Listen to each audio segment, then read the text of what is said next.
All right, members, I call the meeting the House Education Policy Committee to order.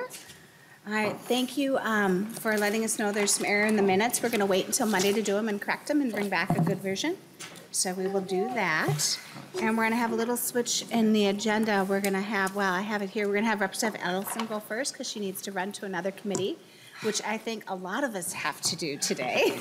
So we will start with House File, I got to grab it here, 768. And Representative Edelson, I will have, will Representative Christensen move Representative Edelson's bill before us? So moved. Thank you. Representative Christensen moves House File 768 before the committee with the intention of it going to Ways and Means. So Representative Edelson, would you like to proceed and describe your bill? Yes, thank you, Madam Chair and members. It's good to see you today. I just want to, Leon is right next to me. He's an Edina student. I'm really happy to have him here with us. It's my honor to present, whoa, that was really loud. There we go. Now they're a little louder. Okay, all right. To present House File. We're always recording, don't worry. Okay. It's my honor to present House File 768 before you today.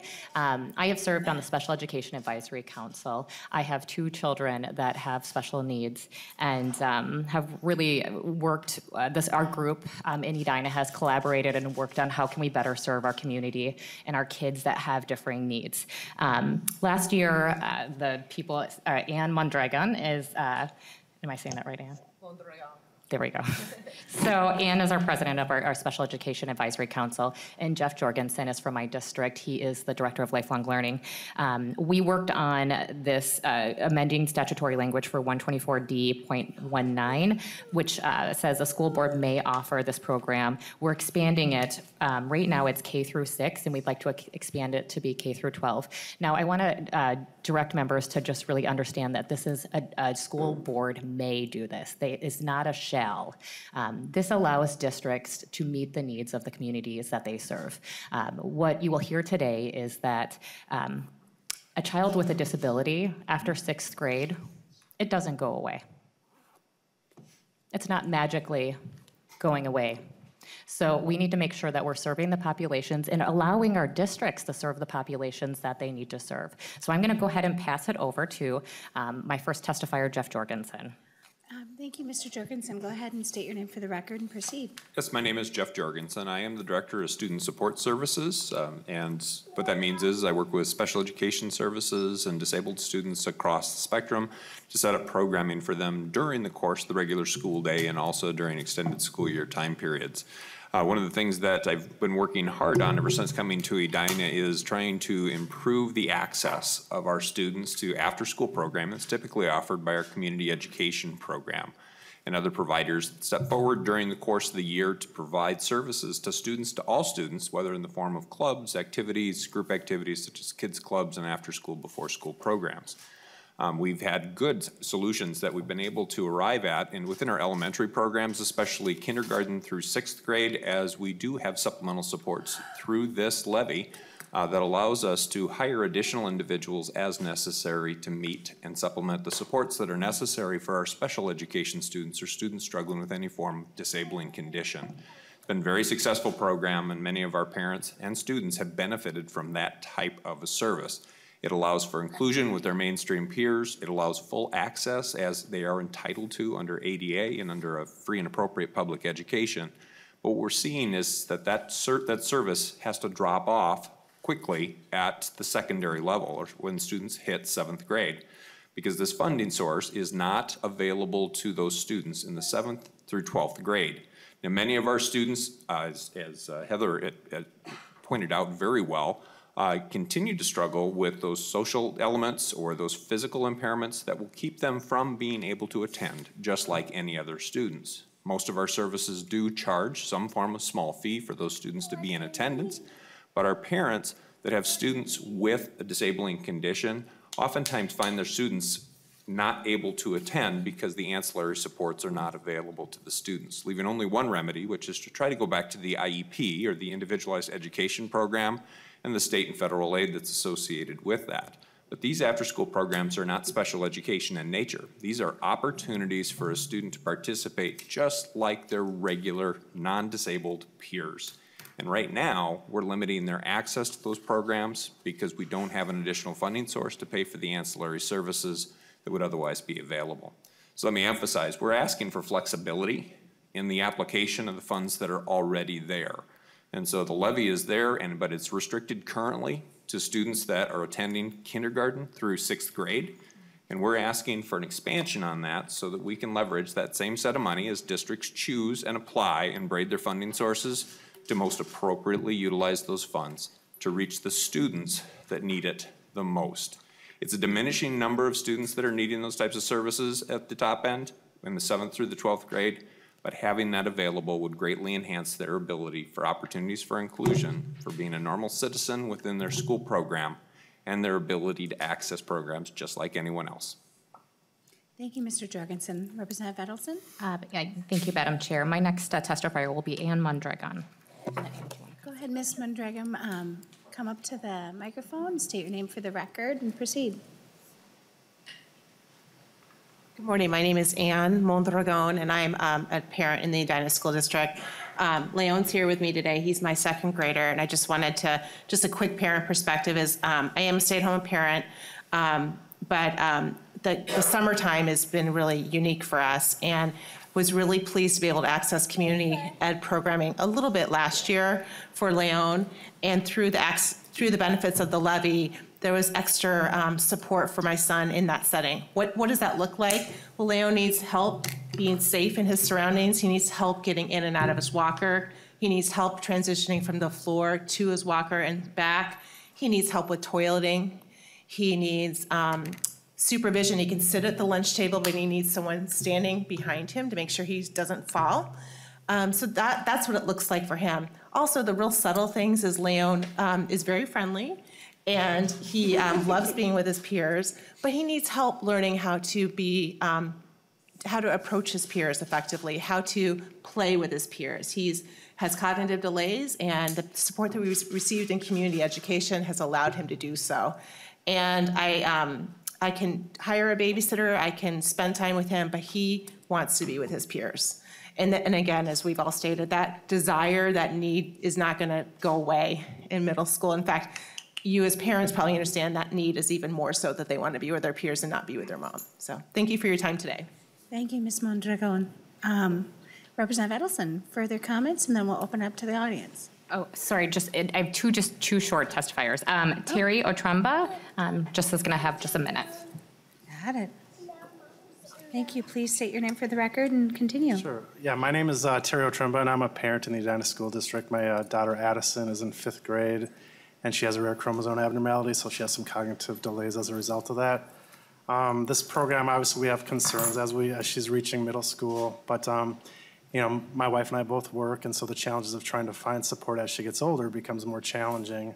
But what we've noticed, you know, we have her in the before and after school care programs, and it's helped her tremendously on developing her social skills. She's developed a sense of belonging and confidence that we haven't seen. She's developed some really true friendships with a lot of the typical developed kiddos who, not only her exposure to be around those kids actually value from it as well because they're around her, and as they go through the school system, they develop those friendships, which has been amazing. So, you know, this is a real important program for us, and you know, it's kind of funny. Spring break's coming in about a week and a half, and Addison yesterday was like, "Hey, Dad, can we stay home from spring break?" I said, "Why?" She goes, "I want to go to Wise Guys. I want to hang out with my friends." So it just shows the value and excitement that she has, and it makes her more successful in school as well because she has that sense of belonging, of being there with her peers. So thank you for your time today. I really appreciate it. Thank you, Mr. Otremba. And Representative Edelson, you have one more testifier? Yeah, Madam Chair, yes, thank you. I have Val Burke from, she's our Edina Community Education Director. Ms. Burke, please state your name for the record and proceed. Valerie Burke, Community Education Director for Edina Public Schools. It's my honor to be here, and I just want to say we support the flexibility to make additional accommodations for all of our students in our school. We pride ourselves on an all-for-all mission, and really believe that the kind of social and emotional supports and accommodations we can apply to all of our students is instrumental in their growth and development. Thank you, Ms. Burke. And I also want to thank Leon for being here with us today. I appreciate that. Representative Edelson, did you have anything else to say? Madam Chair, no, I'd be happy to take questions. Wonderful. I'm going to open it up quickly to the audience to see if there's anybody else here that would like to testify. Seeing none, members, any questions? Representative Wozniak. Thank you, Madam Chair. Thank you, Representative Edelson, for bringing this bill forward. I work in school-age care, and so I'm aware of kind of the concerns that folks have about the programs being expanded. I'm just wondering, I'm not 100% clear on how the funding mechanism works. So if this additional money, is that something that has to be used for the above sixth grade students, or is this something that we could use kind of across our system? Mr. Jorgensen. Yes, I can speak directly to that. So the funding that is being collected currently, again, is regulated on a needs basis to K through 6. What we're taking a look at here within the first year in terms of the changes in the documentation that is currently there is just allowing flexibility in terms of the utilization of existing funds across the spectrum as is needed. Additional funds would be levied in the same way that the current levy is being collected in the second year, where we try to expand the levy to be inclusive of how many students would be accessing those services. Those funds wouldn't necessarily then be ear tagged. We would not want to limit that. What we'd rather do is to say any additional funds raised would allow us further flexibility in how we would meet the needs K through 12. Thank you, Mr. Jorgensen. Follow up, Ms. Representative Wozniak? No. Any further questions, Representative Erickson?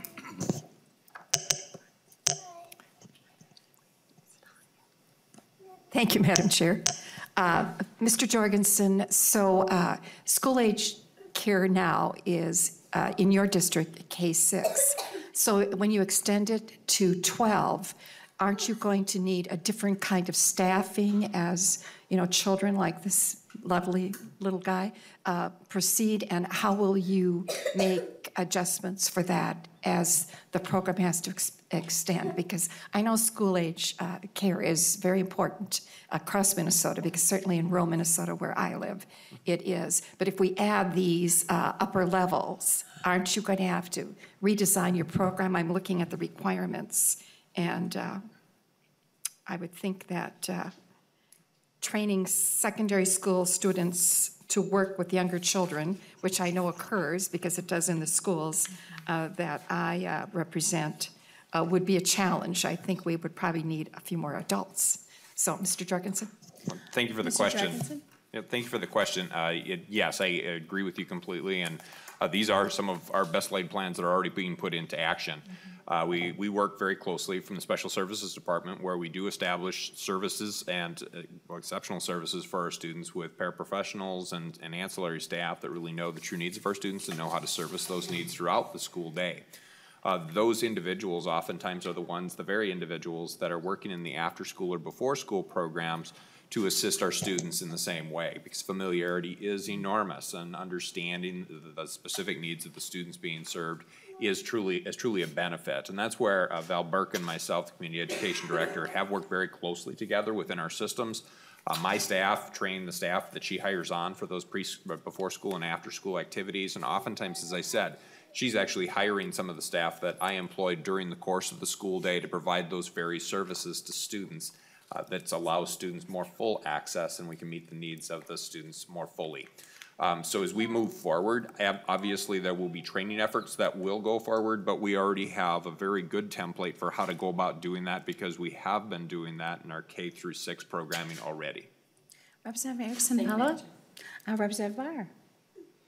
Madam Chair, to either anyone who wants to grab this one, the funding number on 3.6, you're going from basically 7 years of education and adding 6. You're not quite doubling that and factoring in even a little bit of increase in inflation.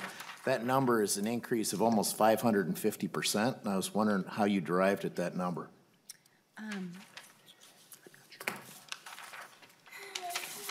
I hear Representative Edelson. I don't know if you have any comments, but I also have Mr. Strom here that may be able to answer. I was actually, Madam Chair, I was going to ask for Mr. Strom to be able to walk through the numbers. Mr. Strom?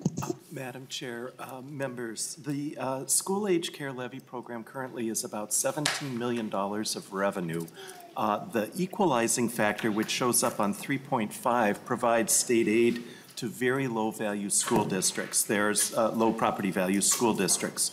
At that level, an equalizing factor of 2,318, that's so low currently that the aid that goes out with the program is less than $1,000 statewide. So by increasing the equalizing factor from that lower level to $12,590, what that does is for the relatively low property wealth school districts, provides more state aid as a part of the program. The rough estimate when Representative Edelson put this bill together, and we're waiting for the fiscal note on this bill, would be that the revenue increase would probably be somewhere in the $4 million range. And by statewide, and by increasing the equalizing factor by this amount, the lower value school districts would pick up state aid for their programs. Relatively property wealthy school districts would still continue to levy the full amount of the program, but statewide then that would keep the levy cost of the program unchanged. So it's a big increase in that equalizing factor, but the aid levy ratio would go from essentially zero aid to $17 million of levy to, if our estimate was correct, to about $4 million of aid and $17 million of levy. Representative Bauer, does that answer? Wonderful. And this is one of the reasons why we're sending it to Ways and Means too, to go down to Ed Finance. Representative Bierman. Thank you, Madam Chair. Rep. Erickson asks part of my question already, so thank you for that. But this would be to Mr. Jorgensen as well. Just a clarification. The initial remarks we heard was after 6th grade, the need continues, but I thought I heard you say the numbers drop after that. And could you clarify a little bit or explain what happens there? Mr. Jorgensen. Yes. So the number drops a little bit because of choice activities. When we talk about K through 6 programming, our activities after school are generally larger activities that are inclusive of all students, whereas when we enter into the middle school and into the high school, those are considered to be more enrichment-based activities or choice activities. They come in the form of clubs, they come in the form of activities where any student can participate in some athletic activity, or they can participate in an intramural activity. But those become choice activities, and just like any students, our student numbers actually do begin to drop even in the regular education population, and how many are accessing those after-school programs. And so there's a natural drop in our disabled student population as well, because many of our disabled students, again, may be attending those after-school programs K through 6, but as they get older, they do make choices of their own as well in terms of those preference activities.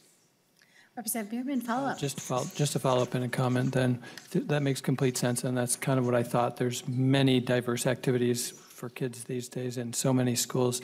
I think it's a great bill. I like the local ability of schools to decide how to spend those funds, and it's a good bill, so thanks for bringing it forward. Thank you. Any other member questions? And Madam Chair, do you mind if I just, according to statute, and this would not change, if the school board chooses to not expand this, they don't have to, but they could also choose, statutory language offers that they could choose to go with another community group.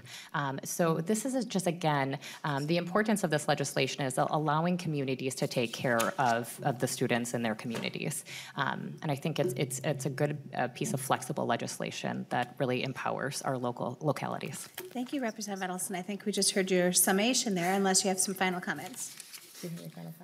Well, there would just be one other, which is we did talk about an expansion upwards, but we did not address the expansion downwards, which is with schools being pressed to do more and more pre-K type programming with ages 3 through 5. That's also another consideration for the committee to think about as this bill progresses, because it is something that, again, we're spending a lot of time in school activities, and those are types of after school, before school activities, as well as parents seek out childcare to help surround the preschool activities that are going on out at school.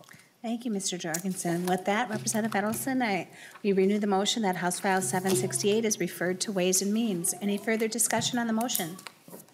Representative Gruenhagen. Oh, Madam Chair, I'm going to vote feelings. That way everybody can decide whether I self-identify for or against the bill. Representative Gruenhagen, we're not going to go off course today. Thank you. Right. Any further discussion on the motion? All those in favor say aye. Aye. Aye. All those opposed? House File 468 is on its way to Ways and Means. Thank you. And we have up next Representative Kunesh-Podein, House File 247.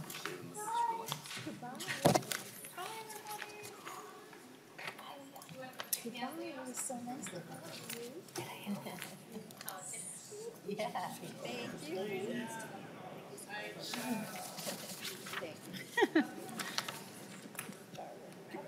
Thank you for coming today. Thank you. He is a Trevor.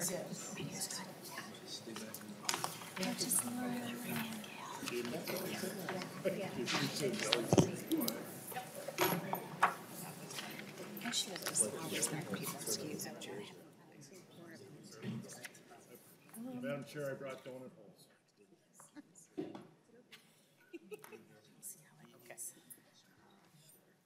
Representative Kunesh-Podein, you have House File 247. Would you like to move the bill in front of us? So moved, Madam Chair, thank you.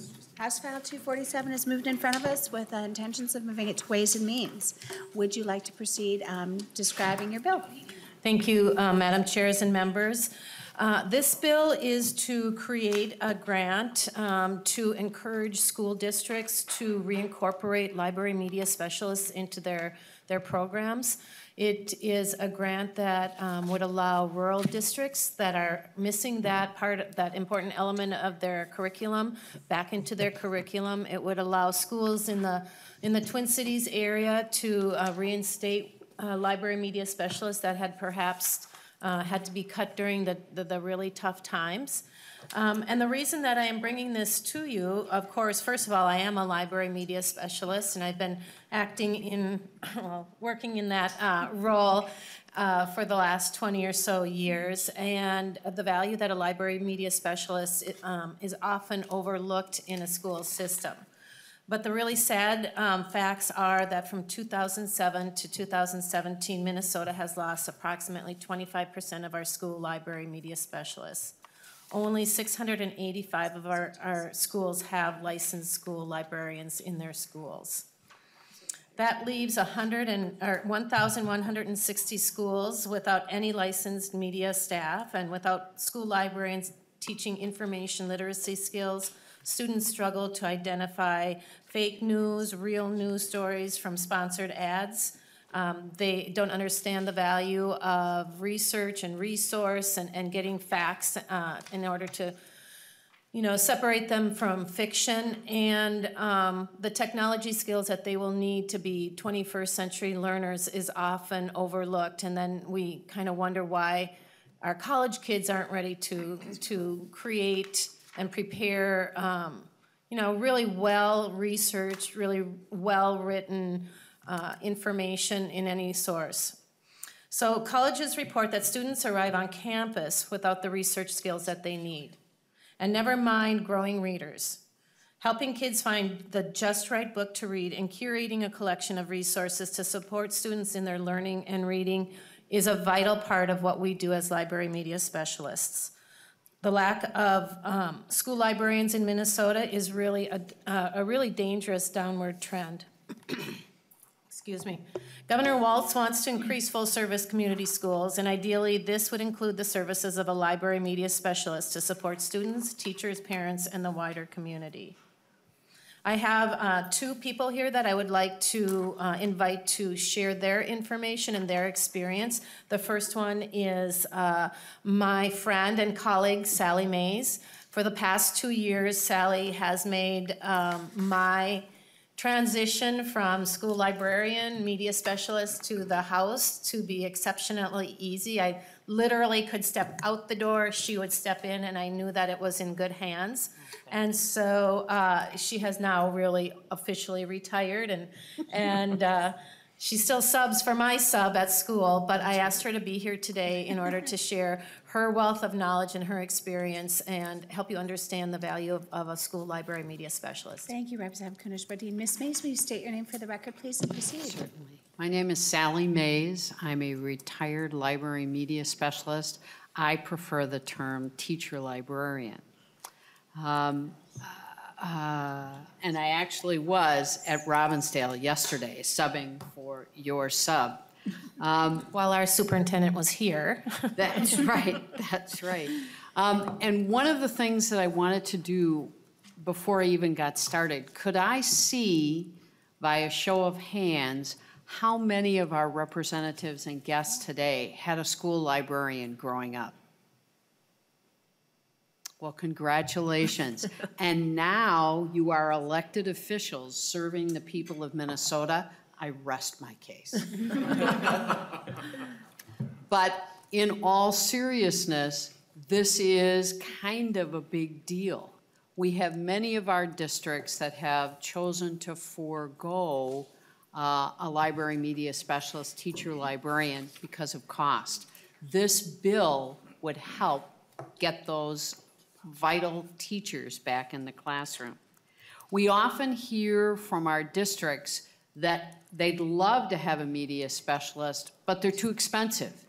And my contention is, and the truth is, you can't afford not to have a library media specialist. We are another adult in the building supporting students. And at the middle school and high school level, that's like gold. In addition to our role as a teacher librarian, being a reading advocate, teaching research skills, and allowing our students to be able to evaluate sources, we also teach internet safety. Sadly, many of our students, while being very connected, don't have the skills and the maturity level and the tools to make sure that they're being safe online. And that's because many of their parents have not taught them that.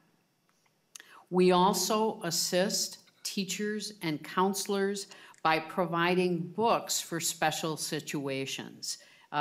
If you have a divorce in your family, if one of your parents is jailed, you probably don't want to talk about it, but you would love to be able to read a book where a student has to work through the same issues. In addition to being a teacher librarian, as a teacher librarian, we provide individualized instruction. You can't get any more individualized when you turn to a student and say, what is it that you would like to read, or what would you like to find more about? As a technology integrationist, this is another role that we fill. We can often work and often do work with classroom teachers where we will go and say, let's see if there's a way we can have your students demonstrate what they've learned in a new way. A good example of this is fifth graders who created a web page on a book that they'd read and wanted to have somebody else read. We then had the fourth graders evaluate the web pages based on their persuasiveness and how many wanted to read that book. Now, I know how to make a web page, but it's mind-blowing to me that the tools are now available for fifth graders to do that. And what a great skill that is. When you know how something is put together, you also know the ways where people put together very slick-looking web pages that aren't credible. We also provide professional development in our buildings. We help our administrators and other students and staff use all the technology tools that are available. Now, I hope I'm not speaking out of school. Yes, that is a pun. When we tell you that we often help our administrators best use their email and other tools that are available. What else can I tell you? We also do team teaching, and we thank you so very much for your time. Do I need to finish? Okay, thank you so much. I urge you to support this bill. Library media specialists really make a difference in student achievement. I gave you some handouts that demonstrate that. And when we talk about library media specialists, we also talk about the equity and the equality. So if some districts have them and other people don't, that's an important consideration. Thank you very much for your time. Thank you, Ms. Mays. Representative Kunesh-Podein, you have another testifier? Yes, just one more, if you'd like to. Could you please state your name for the record and proceed? Thank you, Madam Chair. My name is Ann Walker-Smalley. I'm the director of Metronet, which is a multi-county, multi-type library system headquartered in the Twin Cities. Excuse me. We support all types of libraries with training and resources, although our primary focus is school libraries, K-12. But we also work closely with our academic libraries in the Twin Cities And one of the things I'd like you to think about is how prepared you want your students to be from wherever they are in the state of Minnesota when they get to college or their post-secondary option. Because we believe, and Metronet has a long-time program where we work with teams of teachers and media specialists in a building to assist teachers in teaching these great research skills in their classroom. Because I think one of the reasons administrators say we don't need media specialists because they're teaching it in the classroom. And our experience is with the teachers is, no, we don't know how to teach it in the classroom. And librarians, of course, are experts at information and teaching information because we know how information is created, how it's organized, how it's retrieved, how it's applied, how it's evaluated. So we work with this very closely. But when we talk to our academic library partners, they say, their worst experiences are that Sunday night before the big papers are due and those first-year students are weeping at the reference desk because, well, one, I wrote my paper and now I need the resources to support it. Kind of backwards, but it happens. But also they're so frustrated because instead of their first step on their research process being a librarian, it tends to be their last.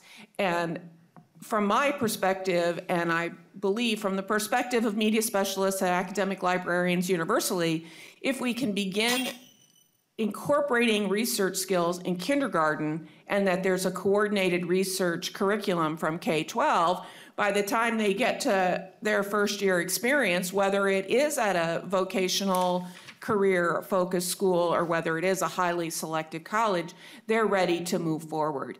And as Sally mentioned, this really is an equity and issue because if you have a media specialist, you're ahead of the game. You know, our academic partners say, we can tell if these students experienced an organized library collection with a professional media specialist when they approach, because they know how to ask the right questions too. That's right. So I do think this is a great step forward, this bill, and would really help with the equity issue throughout the state. So thank you, Madam Chair and the committee. Thank you, Ms. Walker-Smalley. Representative Kunesh-Podein, any other comments before we open it up for questions? Nope, I'm ready. All right, Representative Bierman. Thank you, Madam Chair. There is so much I like about this bill. And I was just thinking about the research people we have in this building that help us. And yeah. I mean, what a gold mine. When we need something, we call on the specialists and we get what we need. And it's just such a basic building block of our, should be a basic building block of our education that it's needed, and I support it wholeheartedly. And I'm also thinking, as you started your presentation, about our schools, and you say, well, they cut the media specialist because of funding. And we cut the school nurse, or we make it part-time because of funding, and we cut the counselors. And here we are with the problems we see and hear about every day in every committee. So, you know, we have a lot of work to do, and this is just one of those fundamental things that we need to put back in place so that we can teach our students to have that critical eye, but they need a starting point.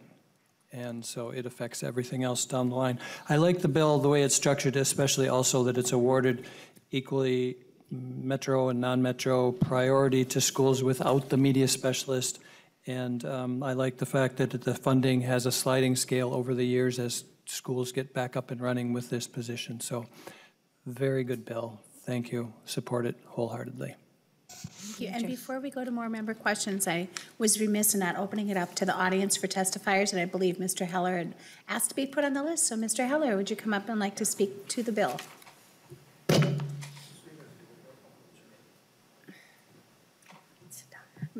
Mr. Heller, it'd be easier for you to be by the microphone. So yeah, one of the black chairs. May I just respond to, oh, I'm sorry, Madam Chair. Yes. May I just respond to Representative Bierman real quick? Yes, real quick. You referenced how we provide resources and help students and gave our research people here the call out. But we don't just work with our students. library media specialists work with all of the teachers when they have a project or a plan that they want to do, and they're going to ask for resources. We curate those resources. If they say, we want to do a research on this, that, and the other, we look for those books that we have in our library. We go to the public library and fill in the blanks that we don't have. We work with the teacher to create a list of online and other resources that are available. We teach our students how to access those and how to look for them very carefully.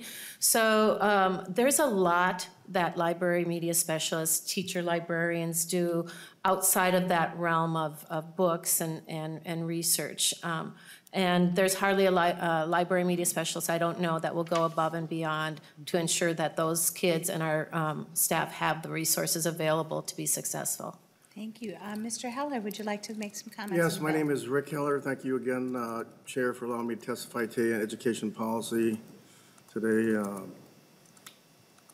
I unofficially represent the gender twice exceptional and print disability. You will find twice exceptional not defined in House File 1370 on line 1.18. Hopefully we'll have something on that. However, the print disabilities are expressed in the Higher Education Opportunity Act of 2008 with one other type of handicapped person that is blind. There's also expressed in the ID Act of 2004. And the librarians, I believe, were the ones that came up with the word print disability in 1931. So speaking on this bill today, 247, I had to share some information with the author of the bill prior. And it has to do with some stuff the Minnesota Department of Education is currently doing called Assistive Technology Teams Acquiring AEM, which is Access Education Materials, Print and Digital Materials. It's a State Department that is doing this. It has to do with getting information to people that are blind and print disability. Now it's called print disabled and reading disability. You find the new compliance of assurance special education form was just done last month. They're still currently working on that because they were mandated to do that.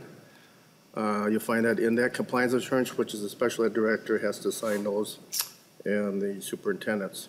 And the whole thing about that is that they get these materials to the kids in a timely manner for their instructions. I don't know if anyone's willing to have that discussion. The other document I shared with new changes on a federal level, the Institute of Museums and the Librarian Services were merged end of last year, and it's called the List of 5-Year Plan. And on that, you will find pages of print disability. And State Service of Blind is picking up some of that. Yet specifically, that's a silo that they work for the blind and vision impaired. However, if you go there with a print disability, they can provide those accommodations. However, only in Minnesota that I'm aware of, that only a medical doctor can prescribe a print disability. And I'm not quite sure if this bill, even though it expresses it, that says line 119, the education must specify, okay, but there's nothing in there on training. And if we go to the second page, on lines 325 and through 2.27, which is attaining technology standards. I'm not sure if that's Minnesota Content Accessibility Law, 508 and Web Content Accessibility Guidelines, or is technical literacy that, and then media literacy. I understand that these things perhaps are embedded in the standards. However, the piece of this, I'm not sure if this bill goes far enough to include training, what the State Department is currently doing.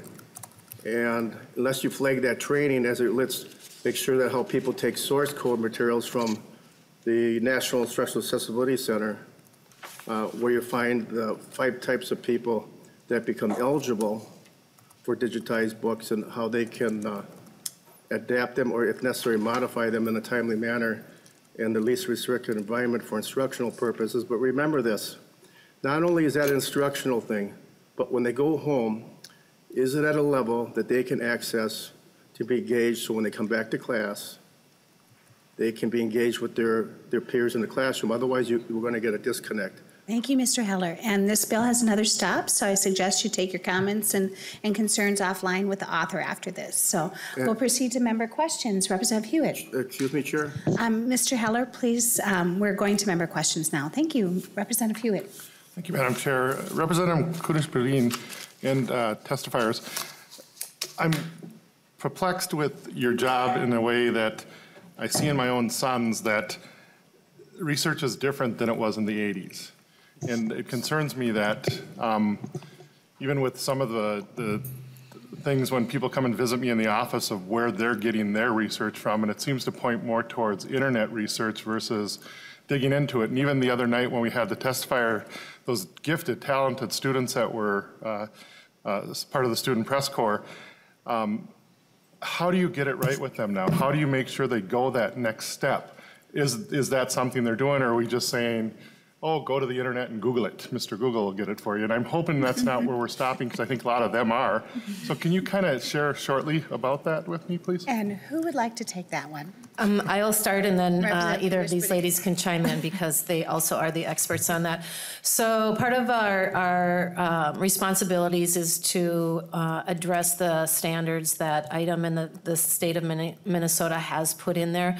And one of the standards is information literacy and the ability to be able to teach kids to discern authentic first-person resources. And so starting at a very young age, we practice and we talk about and we discuss what are viable resources and what are some of the more responsible internet sites or databases that the students can go to.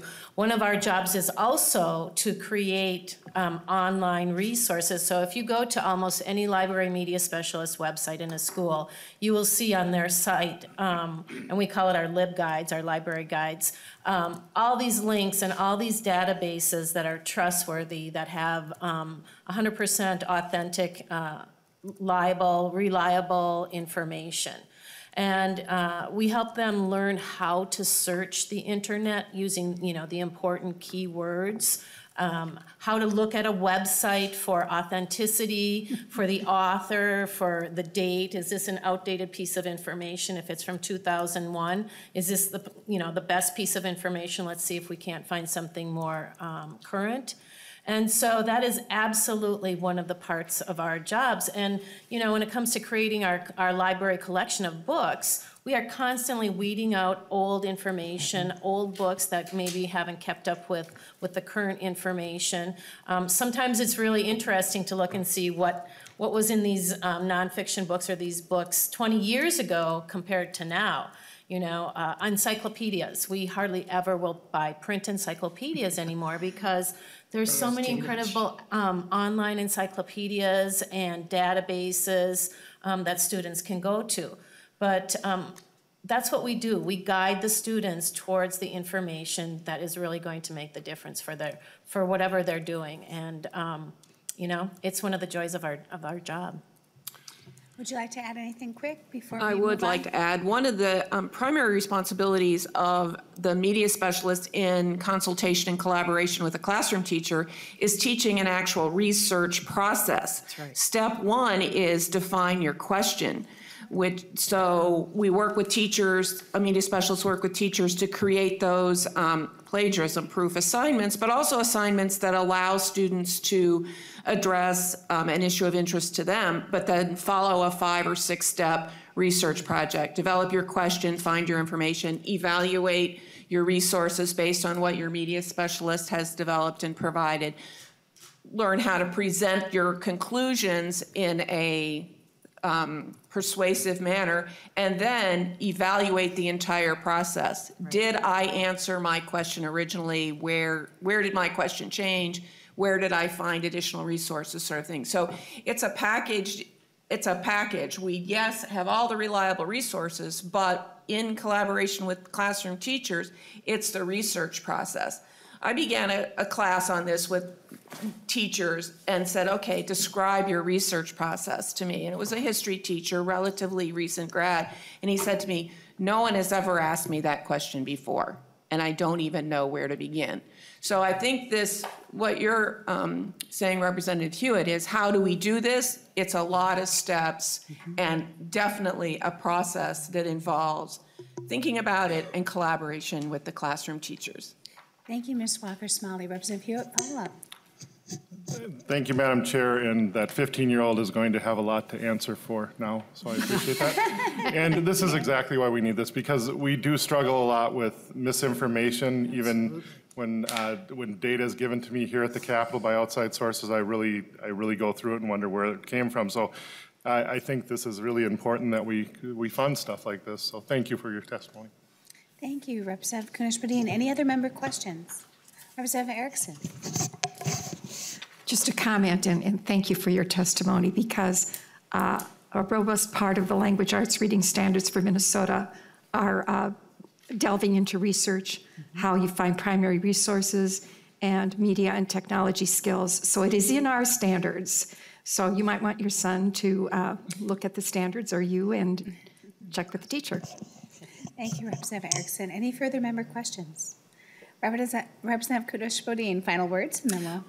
Well, thank you for giving us this time to share this really important issue that we have that sometimes is overlooked in our school systems and in our schools. And Representative Hewitt, you can always send your son to the Robbinsdale Middle School library website. We have all those steps to the research process and how to discern really good information and how to put together a good research. So when in doubt, just go to the Robbinsdale Middle School Library Media Center. Thank you. Thank you, Representative Kunesh-Podein. I renew the motion. The motion before us is for House File 247 to move to the Ways and Means Committee. Any further discussion on that motion? Seeing none, all those in favor say aye. Aye. All those opposed? House 247 is on its way to the Ways and Means. Thank you. Thank you. Now we'll move on to the final bill of the day. Representative Urdahl. House File 199. And Representative Urdahl, would you like to move your bill? It's going to be going to Ways and Means as well. Actually, I have a question real quick before Ways and Means. That's what I thought. It has to go to taxes. I was reading it last night and went, no, this goes to taxes. So, Representative Urdahl, would you like to make the motion for House File 199 to move to taxes? Thank you, Madam Chair. I would move that House File 199 be referred to taxes. Thank you. Representative Urdahl moves House File 199 to go to taxes, and it's before our committee for discussion. Representative Urdahl, would you like to continue? Okay, thank you. I once had the opportunity to meet with Pasi Solberg, the architect of the Finnish education system, in my office. And the discussions kind of went far afield, but he recommended 3 areas that he thought we actually would be attainable in Minnesota. I've been working on those things. One was to have a year-round student teaching program. All teachers in Finland have a year-long student teaching. A more robust mentorship program. And all teachers in Finland have to have master's degrees in what they teach, which is not the case in Minnesota. A relatively minor percentage actually have a master's degree in what they are teaching. And so, to make that more attainable, a few years ago, the legislature passed a bill to allow for tax credits for teachers getting master's degrees in their content area. Now, a group was left out unintentionally in that process, and this was brought to my attention by Senator Pratt. And you may recall a few days ago when we were meeting, Fred Nolan was up here, and we went back and forth a little bit about this group. Teachers of concurrent education must have a master's degree. Typically, it's in education or in some other area. This bill gives a tax credit up to $2,500 to those concurrent education teachers who wish to go beyond and get another master's degree in their content area. So, simple. Already had kind of the discussion the other day, so we're probably done now. Representative Urdahl, did you have any testifiers? No. Is there anyone in the audience that'd like to testify for this bill? Or against it? Testify on this bill, sorry. We all like it, not against it. So, any member questions for Representative Urdahl? Representative Bierman. Thank you, Madam Chair. Thanks for the bill. It is definitely a step in the right direction. My question would be, I'm just wondering what a master's degree would cost a teacher to go back and get one these days, just say from the University of Minnesota, and how it might be stretched to cover more of the cost, because I think the $2,500 is a nice amount to start, but I think it might need to be more. Representative And Sorry. so the question then I had was, as I was looking at 2,500, I was actually thinking, is that per year of their needs, or is that just one credit, one time? Madam Chair, Representative Bierman, that's one credit, one time. And, you know, I would share your belief that it would be nice to do the whole thing, but I try to every now and then face reality and you know, get what I can get, and I think that the 2,500 was a good amount that was arrived at. In terms of what a master's degree costs, you know, when I did this a few years ago, I think I had that information. Someone else may be able to help me with that today, but I think Representative Bierman might be able to, otherwise I could too. No, I can't help. I was sincerely asking what it would cost these days because I don't know. But and I also agree with your statement that I don't want it to be free for anyone. I think when people really want to do something, it's good that they have skin in the game and they are contributing, and it costs them something to achieve it in the end. But I just am thinking the number might be, a larger number might be more helpful, but I certainly am going to sign on to your bill. Thank you. Thank you. Thank you.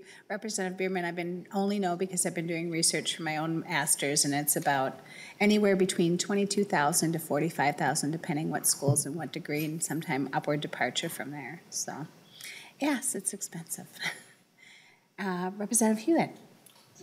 Just a quick, it was right around that line, Madam Chair. Do you know, Representative Urdahl, is there, like many of the districts, do they help with these programs as far as helping in contracts or anything? Have you read anything about that? Representative Urdahl. Thank you, Madam Chair. And Representative Hewitt, I think maybe it was more common years ago for school districts to offer some assistance to teachers getting master's degrees. I would suspect there are very few in the state that do so now. I will say that a close family member of mine, who is an athletic director at a suburban high school, managed to get a doctorate and with assistance from his school district. Representative Hewitt, follow up. Yeah, thank you, Madam Chair, and I think this is a great bill, Representative Urdahl, and naturally, like you say, we'd like to do more, but maybe this is a good start, so thank you for offering this. I will support it. Thank you. Thank you. Any further questions at the table? Representative Urdahl, final word. It's a fine piece of legislation. Representative Urdahl, I concur. House File 199 is renewed.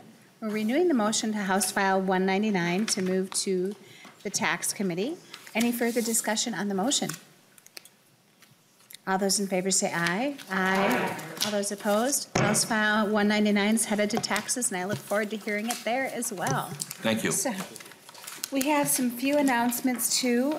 First, I just want to thank members. We've managed to get through, I think, about 32 bills, 34 bills in the time we've been together. And now we're going to be rolling into putting a larger omnibus bill together. Monday, we are meeting back in this room, so we get a little bit of walk through the tunnels at 10 a.m. It's my intention to have us done about 2:30 and having some lunch break in between and some time for folks before they have to get to the floor. And then that Monday, we are hearing a few more bills. Representative Sandell and Representative Lean, and those are also going to be moving to Ways and Means. And then we have posted House File 1711, and that is going to be the vehicle bill for our omnibus policy bill. So I will be presenting and doing a walkthrough on the omnibus bill that we hope to have posted by Sunday night. We'll do the walkthrough on Monday. Tuesday, we'll meet at a regular time in a regular room to complete testimony, because we're going to do the walkthrough and start testimony. Tuesday, we'll complete testimony. Amendments will be due by 2:30 that day on Tuesday, all the amendments for the bill. And then on Wednesday, during our regular time, we'll be meeting to start taking up amendments. On Thursday morning, we'll finish taking up amendments, and we have, and during the ed policy time in their room, they were gracious enough to hand it over at Ed Finance, 9:45 to 11:15 on Thursday, and then Thursday evening, we'll reconvene at 6 p.m. if we need to finish up and get it out the door. There may be a few more bills sprinkled in that week. I'm just trying to look for a few more that we might be able to have go on their own that are really important to some folks this year. So with that, is there any questions about the schedule laid out or any other? Representative Mueller. Yeah, thanks, Madam Chair. I just wanted to say thank you for keeping us on task and keeping us really organized. I really appreciate it. Thank you, Representative. Any other comments or questions? With that, we are adjourned.